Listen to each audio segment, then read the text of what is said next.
Hola, buen día. Buenos días. ¿Qué tal? No sé qué toqué, que no los veo. ¿Cómo están? A ver.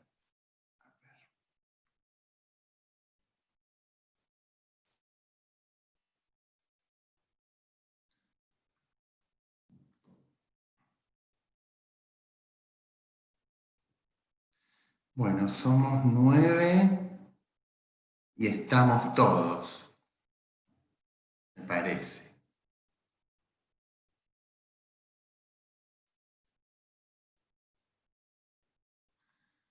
Bueno, ¿quieren que empecemos? Dale. Bueno, espero que hayan tenido un buen fin de semana, que hayan podido leer un poquito de colación. Con relación a lo que vimos la semana pasada, ¿les quedó alguna duda? ¿No? Si no, los preguntan por el WhatsApp.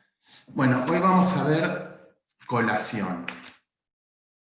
La semana pasada les pregunté si tenían idea más o menos de qué se trataba este instituto. Me dijeron que no. Pero bueno, nosotros por ahí en los diferentes civiles que fuimos transitando, íbamos viendo determinadas cuestiones y más o menos nos hacíamos una idea de qué se trataba la colación. La colación es una operación que está en la etapa final, bueno, en la parte, y es fundamental en la etapa de la partición, y es el acto por el cual un heredero legitimario exige a otro heredero legitimario que traiga a la masa los valores que en vida le puede haber entregado el causante. Yo les voy a dar una definición de mafia, que es la que más me gustó, y dice que la colación es la obligación que incumbe al heredero forzoso que concurre con otros coherederos de computar en la masa partible el valor de las donaciones que el causante hizo en vida e imputarlo en su propia porción. Para que lo entendamos un poquito mejor, vamos a ver un ejemplo. Por ejemplo, un padre dona a un hijo un inmueble, valuado en, qué sé yo, 100.000 pesos. A los 5 o 6 años el padre fallece y deja una masa de 300.000 pesos, en dinero en efectivo y otros bienes. Y este hombre tiene 2 hijos, José y Pedro. Si no se colacionara, a José le tocaría el 50% y a Pedro el otro 50%. ¿Estamos?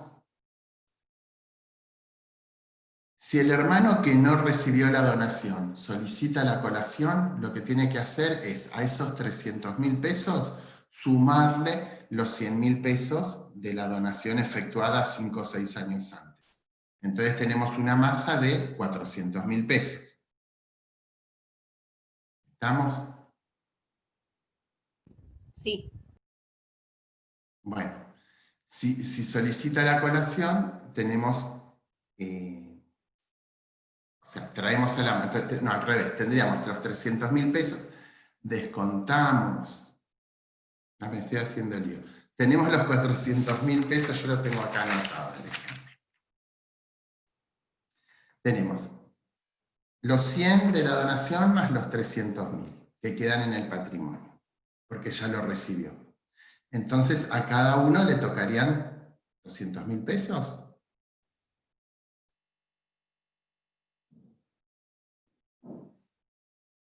De los cuales ya tenemos 100. Buen día, doctor. Sí, ¿Quién sí. habla? Ailén. No te veo. Hola. Sí. Pensemos, ¿qué es la colación? Aparte de esta obligación de traer a la masa. ¿Qué les parece a ustedes? Es como algo para Principio. igualar las posiciones. Exactamente. Este principio es el de igualar eso que por ahí desprolijamente, o como es el transcurso de la vida, el padre fue dándole a cada hijo Y lo que la ley establece es que si lo pedimos expresamente, el coheredero legitimario lo pide expresamente, se trae a la masa, igualamos el patrimonio, lo descontamos y nos dividimos el resto. Para que haya más que una solidaridad, un principio de igualdad. Pero este principio, esta colación, esta obligación de traer, en caso de que un coheredero lo pida, no opera de pleno derecho. Tiene que ser pedido por el legitimario que ve ese desequilibrio en esta masa partible.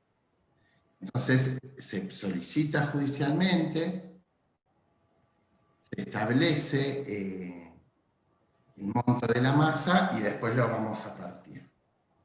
Tenemos que tener una sentencia contra el heredero donatario y equiparamos los patrimonios.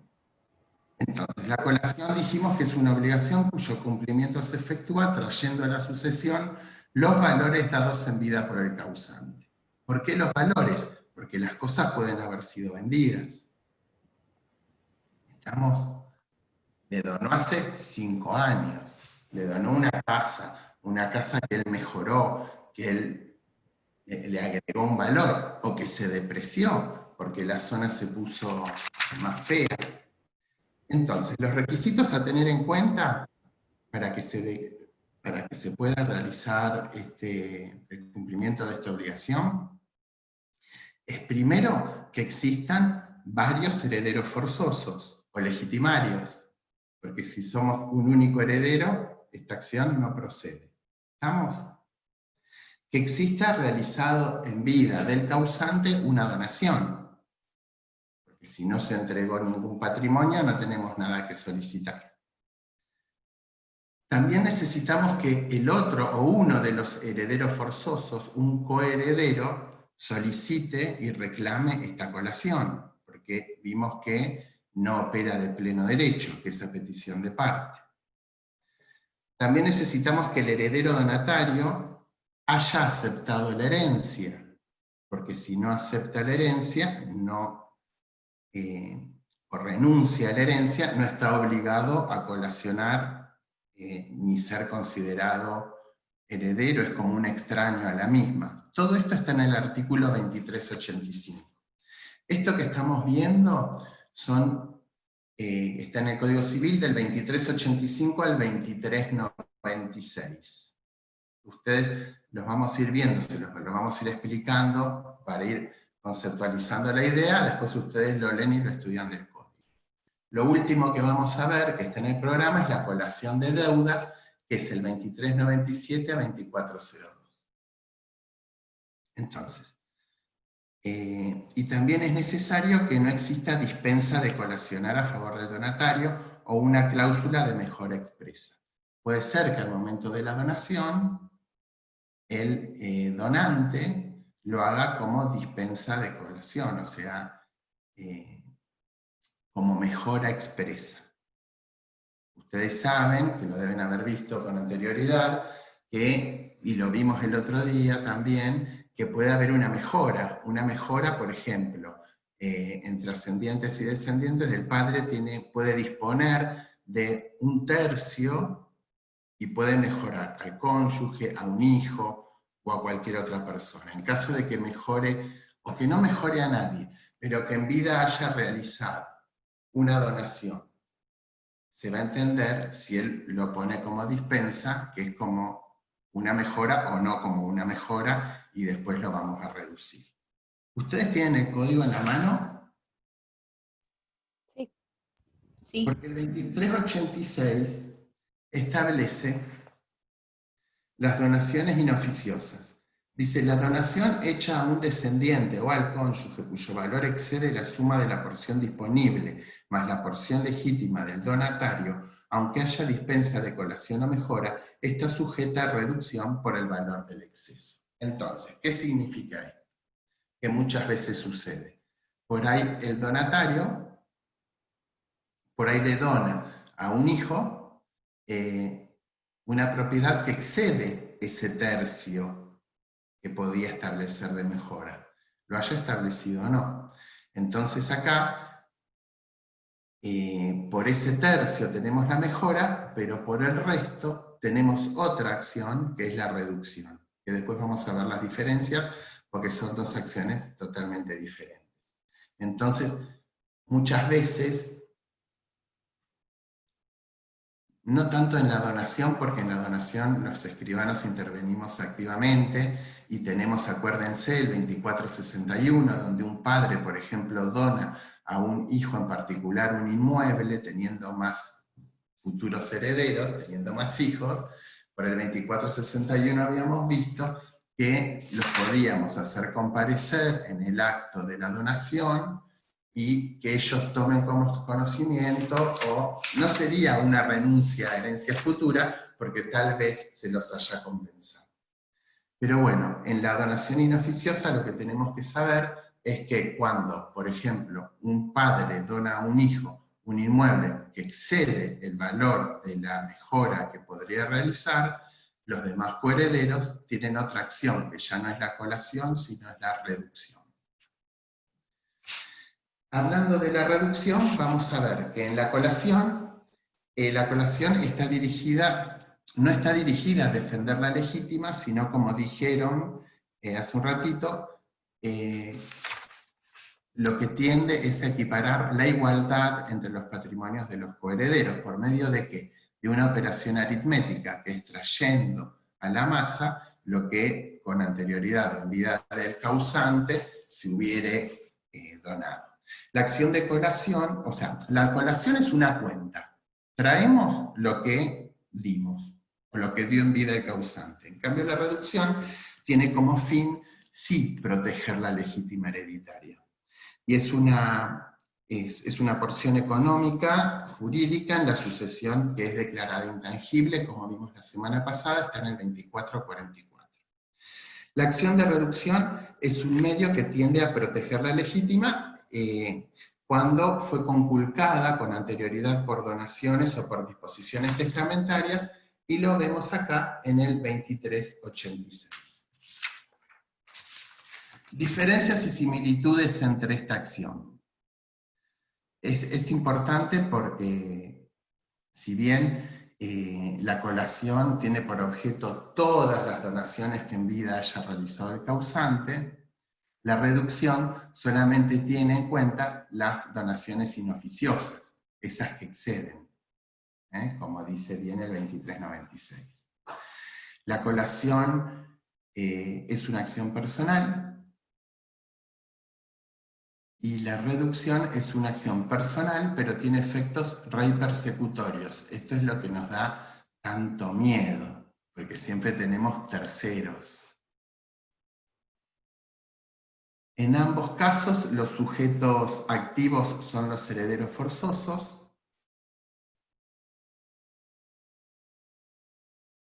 La colación tiene un plazo de prescripción de 5 años. ¿5 años desde qué momento? Desde la muerte. Muy bien. Y la reducción, esto es la bomba, que lo vamos a ver en noviembre de vuelta, por eso, ¿qué es la discusión de todo esto? La reducción tiene un plazo de prescripción de 10 años, ¿de cuándo? ¿De la apertura? De la donación, de la posesión. Efectuada la donación, aunque sea inoficiosa, esa donación, por ejemplo, un padre con 3 hijos y un cónyuge le dona un inmueble propio, que no es la sede de la vivienda, a la vecina de enfrente. Un día. Si pasan 10 años desde la posesión, porque el momento de la escritura de donación de inmuebles se entrega la posesión de la nuda o del usufructo, que es la relación de poder del 1913, que no se contrapone.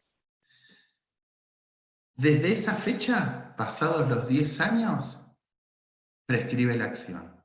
Si él en 10 años no se murió, o si se murió, pero nadie instó la acción, caduca, o prescribe, mejor dicho, prescribe la acción de reducción. ¿Me siguen? Esto es muy importante porque en Vélez teníamos un problema, ahora también tenemos un problema, por eso está en revisión y había un proyecto de reforma. Nosotros tenemos un artículo, si ustedes saltan un poquito, que es el 2459. El 2458 habla de la acción rey persecutoria, esta que les dije recién. Dice, el legitimario puede perseguir contra terceros adquirentes los bienes registrables. El donatario y el subadquirente demandado en su caso pueden desinteresar al legitimario, satisfaciendo en dinero el perjuicio de la cuota legítima. Y el 59 dice, prescripción adquisitiva. La acción de reducción no procede contra el donatario ni contra el subadquirente que ha poseído la cosa donada durante 10 años, computados desde la adquisición de la posesión. Entonces, si un señor le dona, por ejemplo, a la vecina de enfrente un inmueble y pasan los 10 años, no tenemos acción. Los hijos no pueden decir nada. En Vélez, este era el 3955, que instaba a una acción rey persecutoria, pero a una acción... Vélez se confunde y en vez de hablar de reducción, habla de rey persecución, que es el fallo ese de 1912, Scari con Pietranera. O sea, mezcla esta acción que vimos hace un ratito, que era personal, con una acción real. Y esa acción real es imprescriptible. Eso dio lugar a que hoy todas las donaciones puedan ser perseguidas durante el plazo de 10 años, cuando vemos que esta es la última ratio, porque primero tenemos el 2458. También podemos colacionar, podemos pagar en valor, no tenemos que ir contra la cosa. Pero eso lo vamos a ver más adelante. Recién dijimos que la finalidad de la colación era mantener la igualdad, ¿verdad?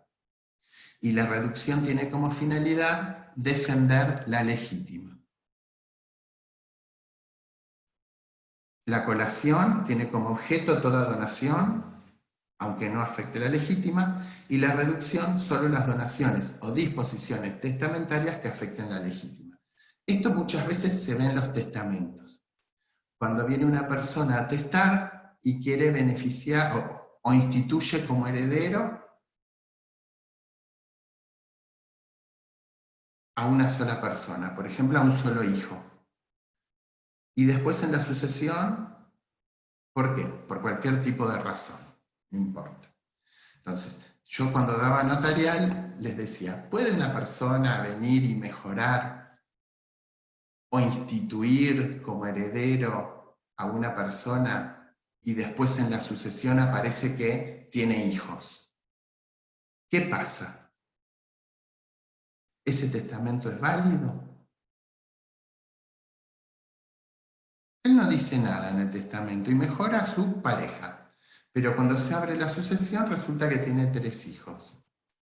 Y él instituye como única y universal heredero, por ejemplo, de todos sus bienes, a una persona. ¿Ese testamento es válido? ¿Sí o no? Pasa que afecta a la legítima de sus herederos. La afecta. Entonces, ¿y eso lo vuelve nulo o qué pasa? Eso es lo que yo les pregunto. Él no dice nada que tiene hijos. Todo el tiempo. Él no dice nada que tiene hijos. O una cónyuge, de la que se separó hace 1000 años, pero nunca se divorció. El testamento es totalmente válido. Lo que va a hacer el juez es aplicar la reducción. Entonces, hoy, de ese 33% que él puede disponer, será para la persona que él instituyó. Pero el resto va a ser para los herederos. A mí me sigue saliendo forzosos, pero son legitimarios. ¿Estamos? Bueno. ¿Qué más tenemos? Siguiendo un poquito el programa, trata de legitimación activa y legitimación pasiva. Y acá el código, que es el 2395,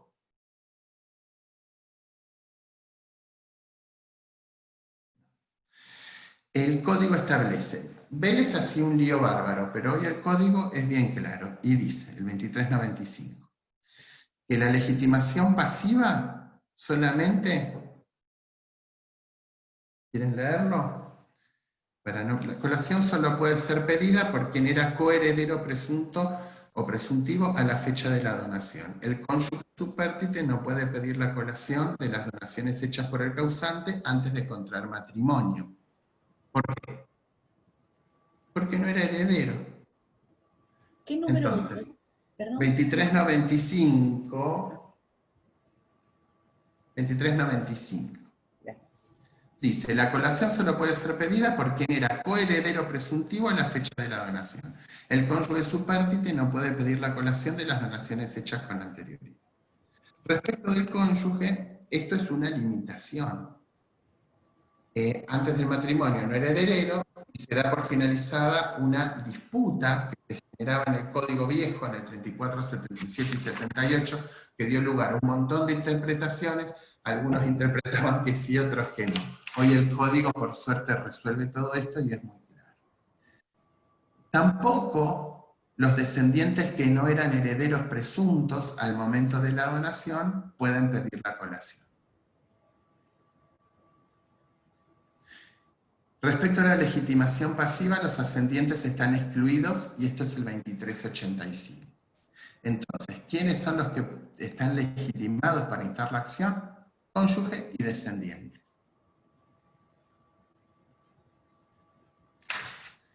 Yo no les voy a contar todos los casos que hubo que dieron lugar a esta redacción del código porque no tiene sentido, pero quiero que sepan que hasta no hace mucho tiempo, esto que hoy está tan claro, era motivo de discusión. El 2385, ¿quiere leerlo alguien? Porque acá vamos a hacer como un resumen de lo que fuimos viendo.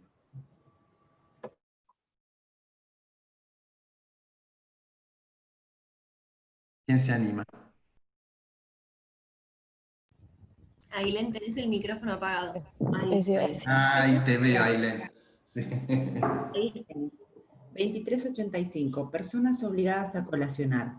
Los descendientes del causante y el cónyuge supérstite que concurren a la sucesión intestada deben colacionar a la masa hereditaria el valor de los bienes que les fueron donados por el causante, excepto dispensa o cláusula de mejora expresa en el acto de la donación o en el testamento. Dicho valor... Entonces, hasta acá, perdón, hasta acá nos queda claro, no ascendientes, y esta dispensa de donación expresa, yo le pondría con un lápiz 2461, que es lo que vimos la semana pasada.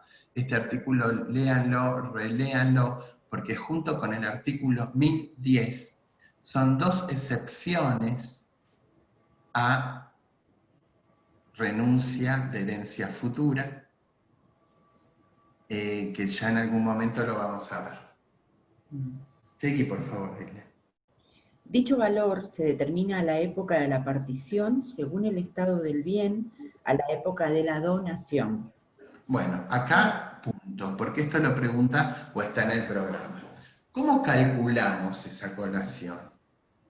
Porque vieron que pasan los años, cambian las cosas, cambia el estado de las cosas. Por ahí mi padre me regaló un lote de terreno baldío y yo sobre el lote construí una casa muy lujosa, con pileta y quincho. Al momento de colacionar, ¿qué le digo yo a mis hermanos? Papá me regaló un lote de $10.000, pero hoy tengo una casa de 500.000. Entonces, acá tenemos que tener muy claro algo que también sucede, que ustedes lo deben haber visto en familia, con el tema de la ganancialidad. El hecho del divorcio y el hecho de la muerte son los que a partir de ahí se genera la obligación. Entonces acá muy claramente dice, el valor se determina a la época de la partición según el estado del bien a la época de la donación. Entonces nosotros vamos a colacionar al momento de la partición, porque es una operación aritmética de traer todo lo que se dio en vida. Pero lo que vamos a tener en cuenta es el valor a aquel momento. También nuestro padre nos puede haber donado una mansión, nosotros no la pudimos mantener, o el barrio se deterioró y la casa que costaba $100.000 hoy vale 50.000. Así que esto es muy importante porque lo solicita el programa. ¿Cuál es el momento? El momento, como dice acá, se determina al momento de la partición, pero se determina según el estado del bien a la época de la donación. ¿Es claro? Continúa, por favor. También hay obligación de colacionar en las sucesiones testamentarias si el testador llama a recibir las mismas porciones que corresponderían al cónyuge o a los descendientes en la sucesión intestada. Bien. El legado hecho al descendiente o al cónyuge se considera realizado a título de mejora, excepto que el testador haya dispuesto expresamente lo contrario. Perfecto. Esto, acá estamos hablando, el legado. ¿Dónde hacemos los legados? ¿En qué instrumento? Prende el micrófono, Ailén. El legado lo hacemos en un testamento. Entonces acá lo que vemos son dos momentos. En vida, donaciones. En vida, testamento que va a tener efecto después de producido el hecho de la muerte, real o presunta, de una persona.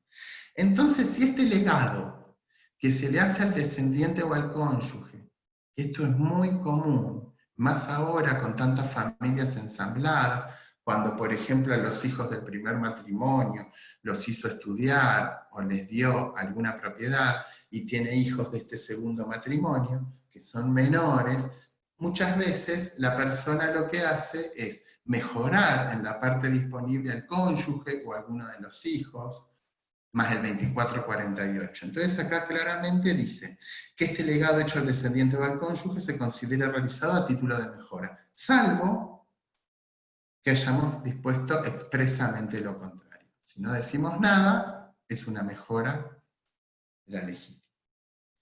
Después acá, bueno, de donde yo lo fui sacando, tenemos diferentes artículos, vimos el 2396, pero los artículos son casos particulares que me gustaría tomarme 5 minutos para que los vayamos analizando, porque vamos a ir analizándolos y vamos a ir viendo todos los puntos del programa. ¿Quién quiere leer el 2387? Yo lo leo. 2387. Heredero renunciante. El descendiente o el cónyuge que renuncia a la herencia pueden conservar la donación recibida o reclamar el legado hecho, hasta el límite de la disponible. Bueno, entonces acá lo que dice es que los descendientes o el cónyuge del donatario que renuncia a la herencia, si renuncia a la herencia, puede reservar lo donado porque no es heredero. Pero ¿hasta qué monto? Ponele, una padre le dona todo a un hijo, teniendo 2 más, este renuncia a la herencia y se quedó con todo. Hasta el monto que tiene disponible el testador. Exacto. Nos volvemos al artículo anterior, 2386. Este es un caso especial. Entonces, debe tratarse, siempre tenemos que acordarnos cuál es el principio, la igualdad. Entonces, no procede la colación porque debe tratarse de herederos legitimarios aceptantes. Si renuncia, no mantiene la calidad de heredero. Pero, en todo lo que excede, será posible la reducción, pero no de colación, porque siendo renunciante ya no se puede imputar la legítima porque renunció a ella. Después tenemos 2 artículos que están juntitos, que es el 2388 y el 2389, que es el descendiente que no era heredero al recibir la donación, y la donación al cónyuge del heredero. Si alguien lo quiere leer, lo repasamos 2 veces. Si no me dicen, y lo leo yo.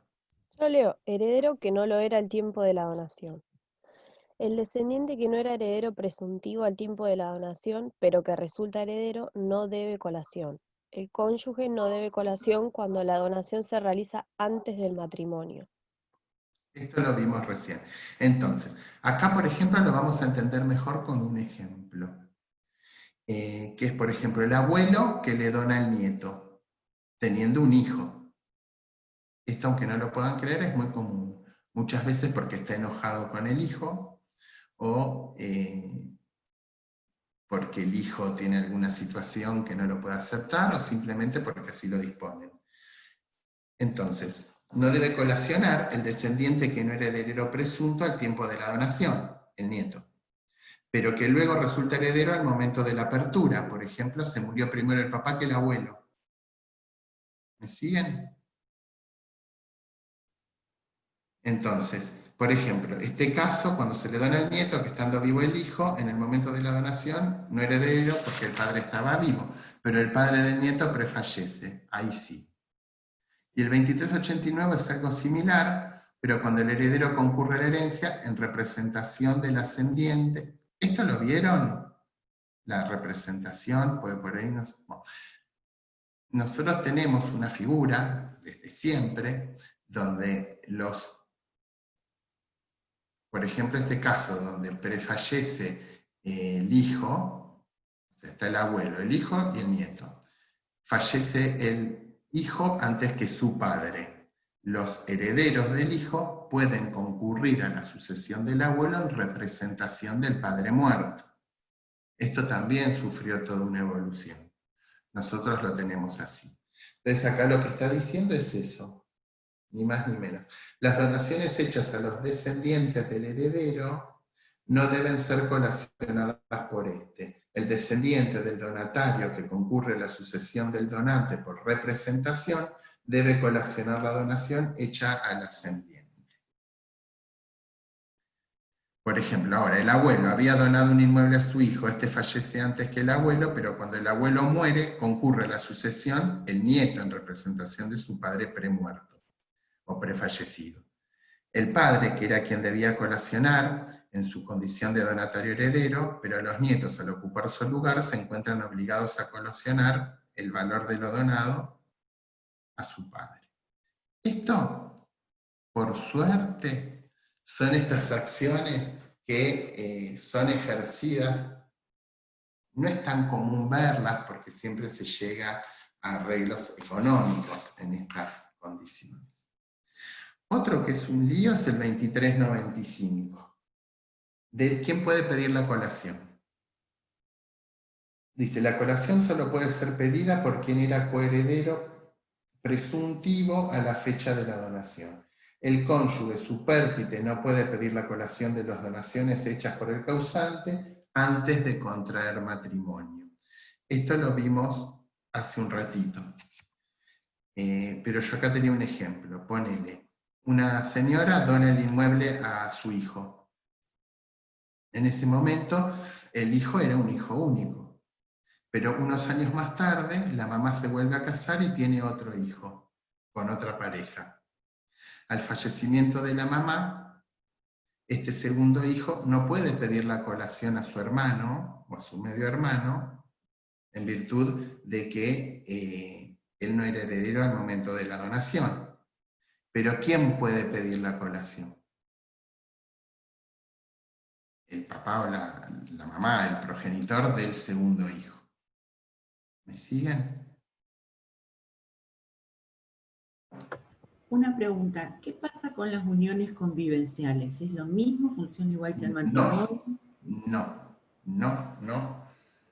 No, por suerte, porque la pregunta que vos haces es súper interesante porque fue planteada el año pasado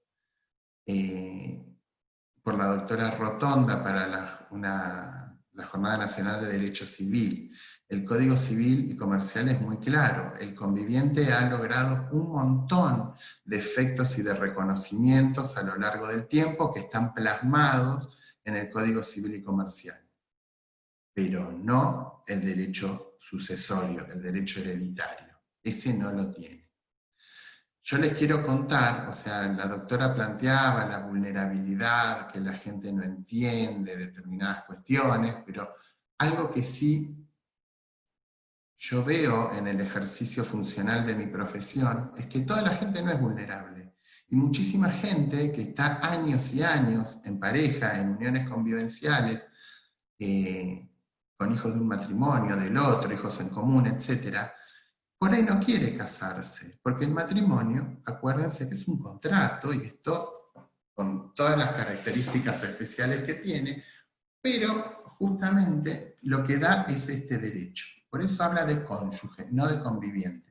Hoy por hoy el conviviente no hereda. Espero que así continúen, porque la gente tiene la posibilidad de elegir si se casa o si no se casa. Y justamente hay un montón de derechos que han llegado para quedarse, que tiene el conviviente, tiene el derecho de habitación de cónyuge supérstite solo 2 años después del fallecimiento del cónyuge, y el cónyuge tiene el derecho de habitación para siempre. Esto fue una incorporación en el Código de 1973, después de la reforma del 68, que era el derecho de habitación del cónyuge supérstite. ¿Sabe de qué estamos hablando? Bien. Sí. El conviviente adquirió esos derechos por 2 años recién en el 2015. Pero si el conviviente tuviera derecho hereditario, ¿cuál sería la diferencia? Porque en el matrimonio, la prueba del matrimonio es la constancia del registro civil. ¿Y de la convivencia? Si la convivencia tuviera estos derechos hereditarios, sería lo mismo que un matrimonio. Entonces, ¿qué tenemos que hacer? Porque para tener una convivencia registrada tenemos que ir al registro civil, ir a una puerta de convivencia o a la otra del matrimonio. Yo entiendo que acá esto da lugar a muchos debates, pero hoy por hoy, en nuestro régimen legal argentino, el conviviente no hereda. ¿Claro?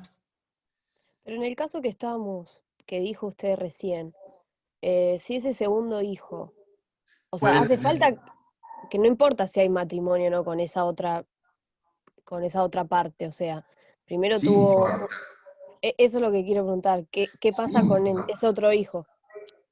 El hijo no lo hereda. ¿Por qué no lo hereda? Porque nació con posterioridad a la donación.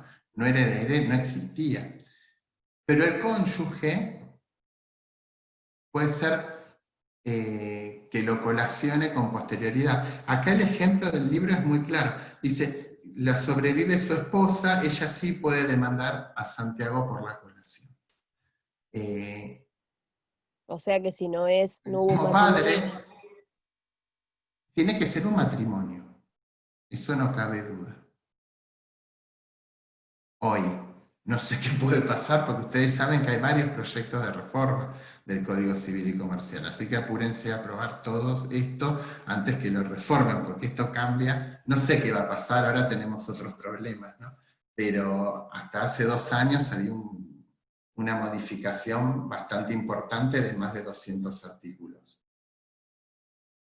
2390, ¿quién lo quiere leer? Yo leo. Dale.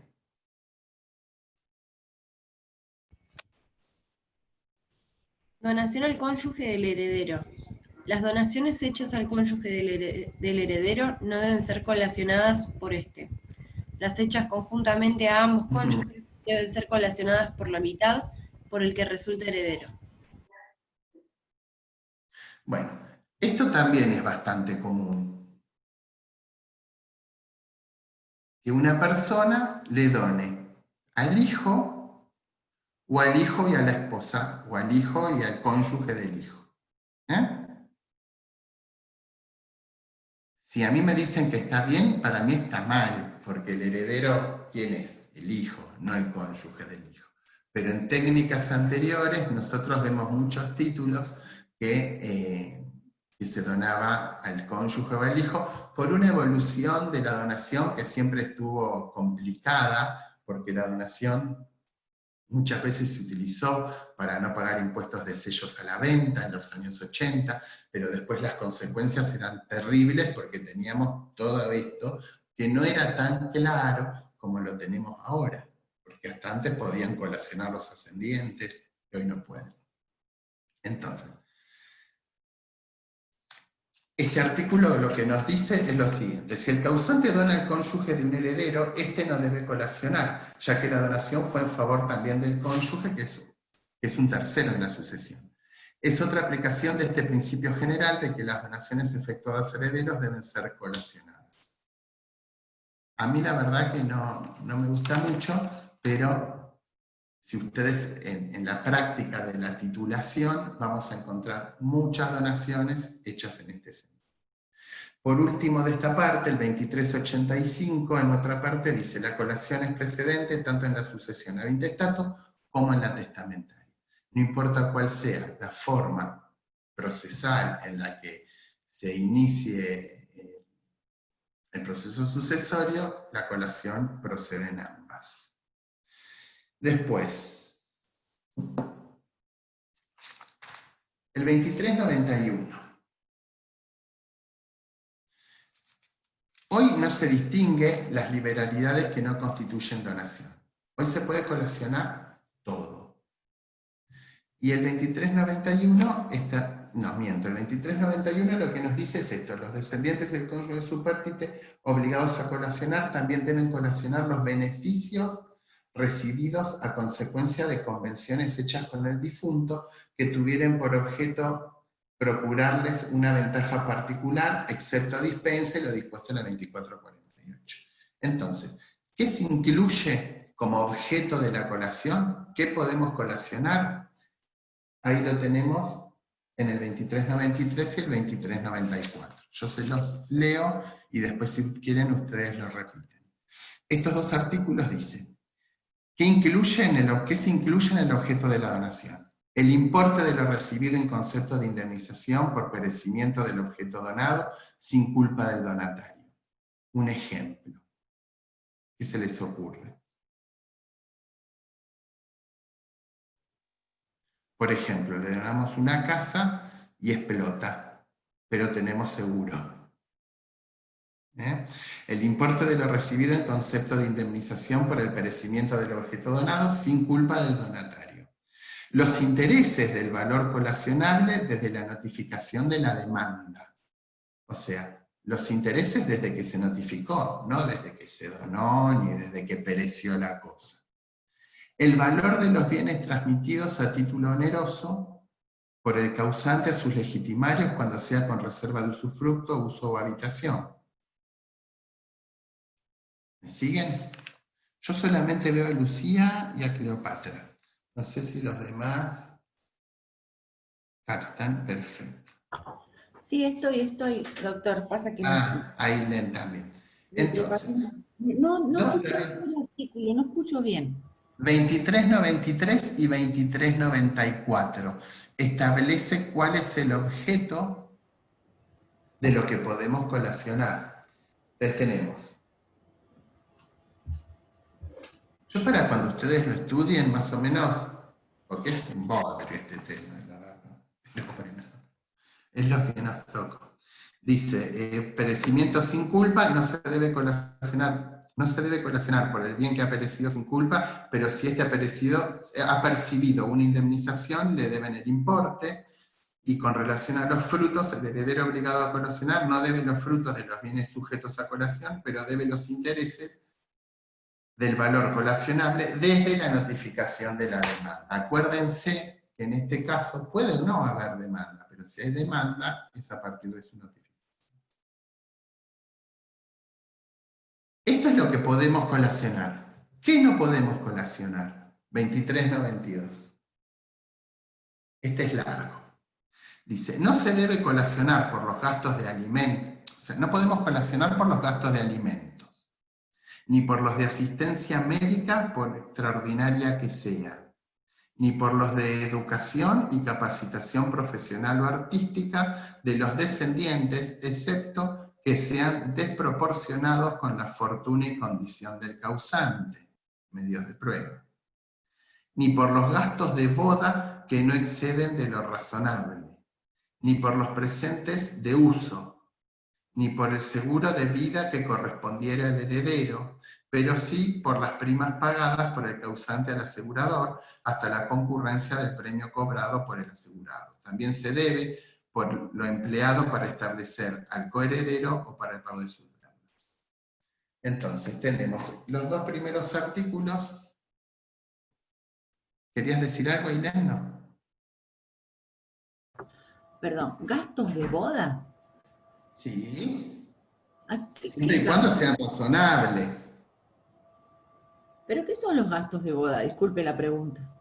¿Y a vos qué te parece? Según el credo, puede ser la iglesia, la fiesta, las flores, el vestido, los rituales del ornamento, siempre y cuando sea algo habitual, no desproporcionado, como si fuera el padre, por ejemplo, de Guandanara. Que le va Ah, claro, en esos casos. a... bueno. Pero lo que sea habitual y razonable y según... ¿viste? O sea, yo lo que siento también es que estamos viviendo como una modernidad donde hoy es muy difícil ir a una boda, pero pensemos que estamos en un país federal muy grande, donde las costumbres son diferentes de acuerdo a los credos y son diferentes de acuerdo a las culturas y a las costumbres. Así que bueno, acá establece qué se puede y qué no se puede. Una pregunta. ¿A qué se refiere cuando dice, ay, no lo encuentro? Creo que decía presente de uso. Presentes de uso, por ejemplo, qué sé yo, lo que te puede Ese, regalar tu padre para Navidad o tu madre para tu cumpleaños. El anillito, las cosas comunes, habituales, presentes. una cartera, por No se ejemplo. colaciona, Ah, claro, bien. imagínate, sería una locura. Esto me lo regaló mamá, esto me lo regaló la abuela. Bueno, las cosas que son habituales, que son de la vida diaria, no. El alimento, como dice acá. Yo, bueno, hasta el 16 de marzo me queda una sola hija menor y la llevo a la escuela. Y todos los días le doy 200, antes, ahora no sé cuánto cuesta, le daba 200 pesos para que cuando se bajaba almuerce en la escuela. ¿Eso qué es? Es la plata que te da tu papá. Jurídicamente, ¿qué es? Alimento. Una donación. Una donación. Todas las veces que sacamos dinero y le da, eso es una donación de dinero. Sería un disparate que se colacione dentro de, no sé, 1000 años, cuando yo me muera, que los hermanos le digan toda la plata que te dio tu padre a cada uno. Entonces, estas son las cosas que no, pero establece excepciones, siempre y cuando sea lo habitual. ¿Me siguen hasta acá? O sea, esto es ir Sí. por los artículos que está bueno que lo vayamos viendo porque cuando uno lo lee en soledad. Por ahí si lo estudian esto de un código comentado es más sencillo porque lo vas entendiendo con algunos ejemplos. Algo que es muy importante y que ustedes son jóvenes, pero vieron que vivimos en un país que es un desquicio. Entonces las cosas todo el tiempo cuestan diferente. ¿Cómo hacemos para establecer el valor de la colación?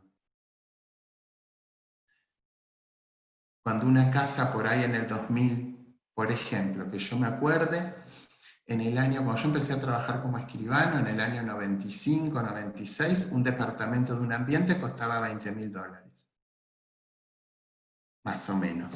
En el año 2003, $4.000. A partir del año 2010, $50.000. Y hoy como una ganga lo podés conseguir en $35.000. ¿Cuál es el valor de colación? ¿Me siguen? Donde tenemos, nosotros estimamos el valor de los inmuebles en moneda extranjera. Donde el valor de la moneda extranjera varía de acuerdo a la época, de los cimbronazos políticos que tenemos. ¿Cómo hace un juez pobre para establecer esto? Entonces, antes teníamos un artículo que era el 3477 de Vélez, que era imagínense, en la época de Vélez teníamos una moneda fuerte, cada provincia tenía su propia moneda, después se crea el Banco Central y todo lo que conocemos. Entonces, ¿qué valor se colaciona? Porque acá lo que tenemos en cuenta es que lo que colacionamos es el valor del exceso en esa cuenta aritmética, no el departamento de Avenida Colón. Lo que vale el departamento o lo que valía el departamento de la Avenida Colón al momento en el que se hizo la donación. Entonces, esto dio lugar a ese valor, a un montón de disquisiciones, de interpretaciones, de doctrina, de jurisprudencia, basada en el silencio que guardaba el 3477 de Vélez. Pero después que los jueces más o menos se empezaron a poner de acuerdo y que esto era una deuda de valor en las donaciones, y que, yo acá lo noté, como había muchas alteraciones del poder de cambio de la moneda, que operaba desde la donación al momento de la liquidación, la doctrina y la jurisprudencia decidieron y resolvieron aplicar la indexación, reconociendo el carácter de que era una deuda del valor. Así se dispuso, lo dispuso la Corte Suprema en un fallo que tengo acá, que es Tornatore. Pero después, ¿qué pasó? Ustedes ni se acuerdan, pero en el año 89 tuvimos un proceso hiperinflacionario. Y en el año 91, el 27 de marzo del 91, se dicta una ley, la 23928, que era la de la convertibilidad, donde un peso valía lo mismo que un dólar. Yo iba a la facultad en esa época, no entendíamos nada. Estudiaba administrativo, se habían derogado todas las leyes. Estudiábamos nada, porque no había, era la época de Dromi, de las privatizaciones, era muy difícil. Pero bueno, cuando la Corte se llega a poner de acuerdo a partir del fallo Tornatore de que se indexaban por las deudas de valor, llega la convertibilidad. La convertibilidad, uno de los efectos que tuvo y que tiene, porque siguen, es la prohibición de indexar. Ese es el problema que tenemos hoy con las locaciones urbanas, por ejemplo. Porque no se puede indexar. ¿Qué era la indexación? Por ejemplo, un local que vendía café decía, yo te voy a cobrar el alquiler de acuerdo a lo que cuestan 300 pocillos de café mediano. Porque como siempre hubo inflación, lamentablemente, siempre vivimos con fiebre, es increíble que, bueno, así andamos, se adaptó lo contractual hasta el 91, hasta el 27 de marzo del 91, a que las deudas eran por el kilo vivo en pie en el mercado de Liniers vacuno, porque el dólar en esa época era como es en el Código Civil actual. Después con la indexación se cambió, el dólar lo podíamos utilizar como moneda, pero era toda una cuestión jurídica que establecía que esta deuda de valor ahora ya no se podía indexar.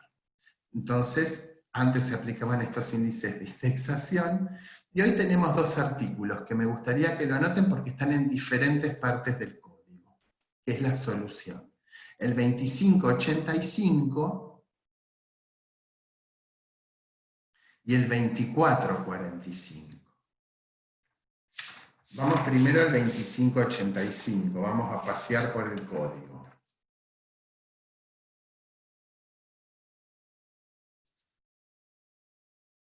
Acá estamos en una parte de privilegios, Y dice el 2585, antes de pagar el crédito que goza de privilegio especial del precio del bien sobre el que recae, se deben reservar los importes correspondientes a su conservación, custodia, administración y realización. En todos los casos también debe calcularse una cantidad para atender los gastos y los honorarios generados por las diligencias y tramitaciones llevadas a cabo sobre el bien y el interés del acreedor. Y el 2445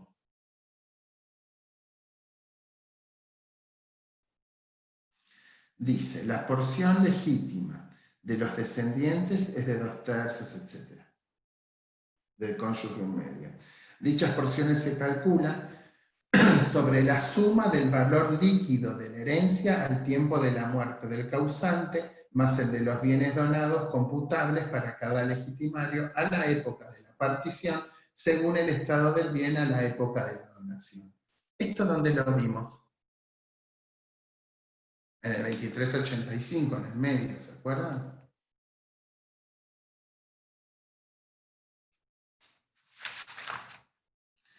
Entonces, lamentablemente, en el contexto en el que vivimos, porque el día de mañana alguno de ustedes va a ser juez, otro va a ser abogado, ojalá alguno sea legislador, y tal vez vivamos en una economía saneada donde no tengamos inflación, yo espero verlo. Lo que debemos hacer para establecer el valor es reconstruir la historia económica del bien desde el día de la donación hasta el de la partición. Esto es muy difícil, porque pasamos por 100 millones de procesos económicos todo el tiempo. Pero esta es la solución. Y tenemos que tener en cuenta las variaciones del valor que son imputables al donatario, porque estas serán excluidas como si no hubiera ocurrido, y las variaciones del valor independientes de la actividad, que serán tenidas en cuenta a fines de establecer el valor del bien. Para todo esto necesitamos, ¿qué les parece? Peritos, contables, que nos digan, porque no siempre son cosas inmuebles. Podemos donar acciones, títulos, valores, vaca, lo que tengamos. Hasta acá me siguen más o menos, esto es lo que dice el código. Algo que me quería detener un cachito es en la dispensa. Dice que el causante tiene la posibilidad de decidir acerca del destino de parte de sus bienes, que vimos que cuánto podían ser esa dispensa según tengamos legitimarios, descendientes o cónyuge. Entonces, cuando a través de una donación el causante no quiere hacer un anticipo de herencia, sino beneficiar directamente a un heredero forzoso, tiene que manifestarlo en forma expresa. En tal caso, la donación no se imputa como anticipo de herencia, sino como parte disponible, como mejora expresa. Esta dispensa es el acto por el cual el donante manifiesta en un testamento también, o en el acto de la donación, la voluntad expresa de que lo dado en vida a uno de los herederos forzosos ha sido a título de mejora. Esta dispensa tiene como objeto mejorar a un heredero. Y acuérdense el 2383, si esta mejora excede la parte disponible, acción de reducción. Habíamos visto que la prescripción de esta acción, de acuerdo al artículo 2560, era de 5 años a partir de la muerte.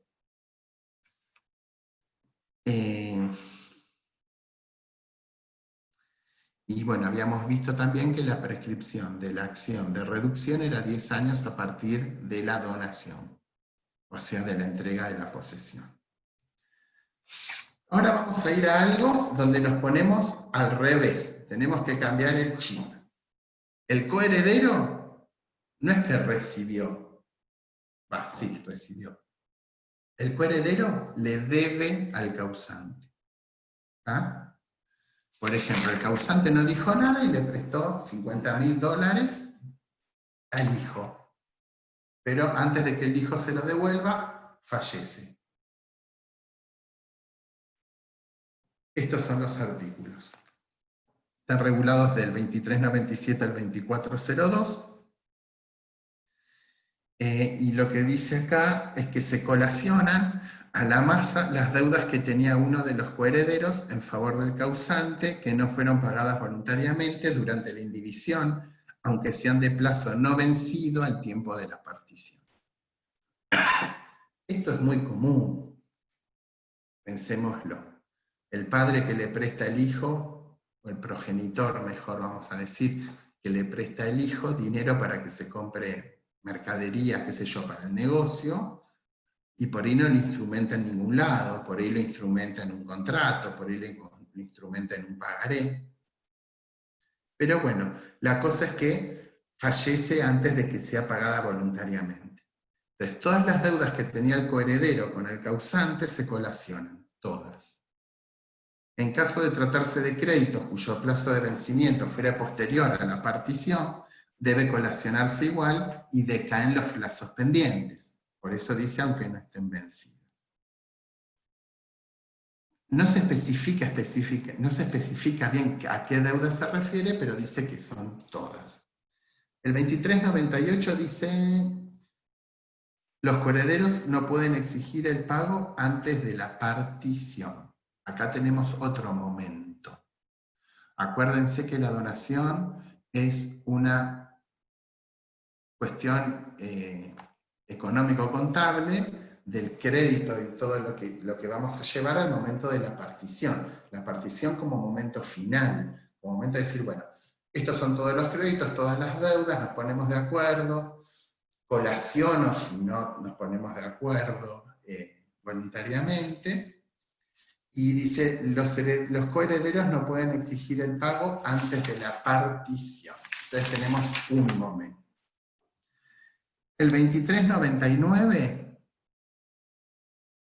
a ver, tratándose de un proceso de liquidación, el momento vimos oportuno para pedirlo, entonces es la partición. Y el 2399 dice, la colación de deudas se aplica también a las sumas de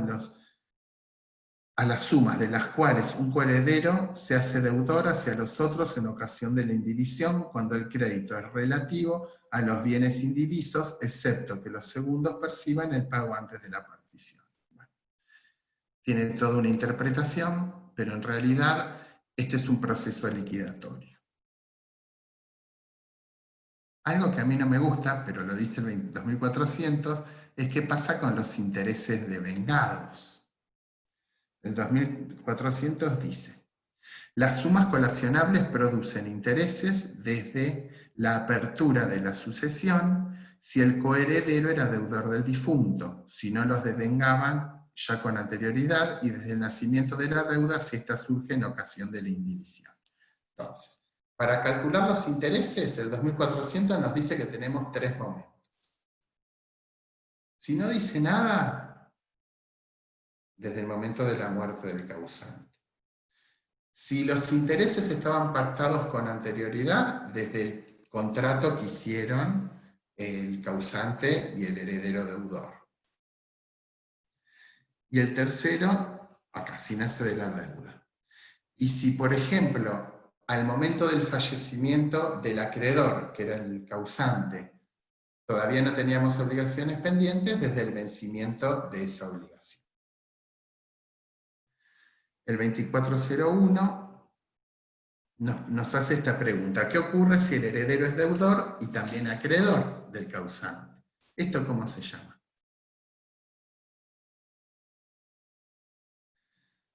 Coheredero, deudor y acreedor. Si el coheredero deudor es a la vez acreedor, aunque su crédito no sea aún exigible al tiempo de la partición, hay compensación y solo se colaciona el exceso. Esto lo vimos en Civil 2, en forma de extinguir las obligaciones, que era la compensación por confusión de patrimonios. Y solamente se va a poder reclamar el exceso si existiera. Y el 2402, modo de hacer la colación. Acá lo que establece es que la colación de las deudas se hace deduciendo el importe de la porción del deudor. Si la excede, debe pagarlas en las condiciones y plazos establecidos para la obligación. La imputación de la deuda del lote del coheredero deudor es oponible a sus acreedores. Bueno, lo que me interesa ver de esto es que en todos estos artículos el Código Civil y Comercial despejó todas las dudas y regula de manera expresa la colación de las deudas, superando todas las discusiones e incertidumbres que teníamos en la legislación anterior. Así que bueno, en estos breves artículos tenemos visto entonces la unidad 3, el punto 7, que es la protección, miren el título, protección de la igualdad entre herederos legitimarios, colación. Yo creo que vimos todos los puntos. Una pregunta, en el 2399 me quedé que no entiendo qué significa cuando dice un heredero se hace deudor hacia los otros en ocasión de la indivisión. ¿Cómo sería un ejemplo? Cuando el crédito es relativo a los bienes indivisos. A ver, dice, la colación de deuda se aplica también a las sumas de los cuales un coheredero se hace deudor hacia los otros en ocasión de la indivisión. ¿Por qué? ¿Cuándo se genera la indivisión?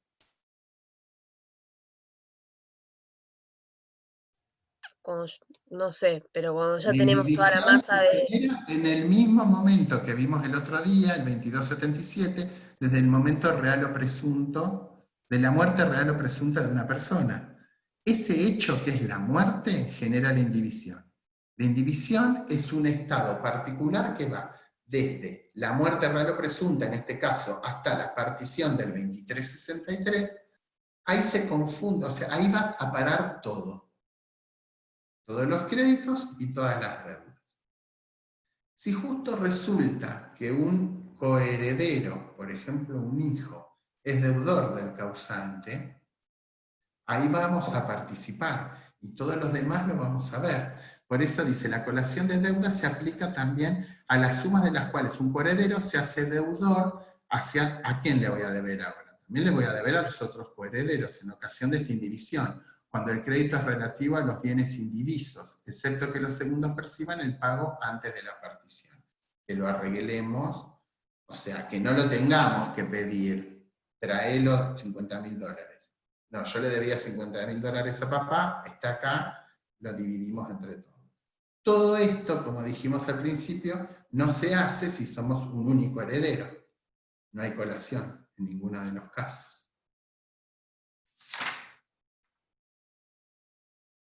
Pero acuérdense que a mí me parece lo que es fundamental establecer la diferencia entre el 2385 y el 2386 cuando arranca el partido, que nos dice qué es la colación y qué está fuera de la colación, y es la reducción en las donaciones inoficiosas, que no es muy común, pero que lo van a ver. Bueno. ¿Quieren hacer algún comentario de lo que han visto, de lo que van a ver? Cualquier duda cuando vayan estudiando lo suben al chat. No, ¿cómo se llama esto que tenemos? WhatsApp. Nosotros volvemos a tener clase el 19 de octubre. El lunes que viene creo que es feriado, ¿verdad? El 19 de octubre vamos a ver legados particulares. Esto es re interesante porque tiene una clasificación enorme, así que si quieren ir leyéndolo, por ahí va a ser más fácil para poder ir viendo algunos ejemplos. Si no tienen preguntas, los dejo. Muchísimas gracias. Gracias a ustedes, chicos, por lo temprano. Hasta luego. Léanlo. Cualquier pregunta la suben en WhatsApp. Chao. Gracias. Buenas semanas. Gracias.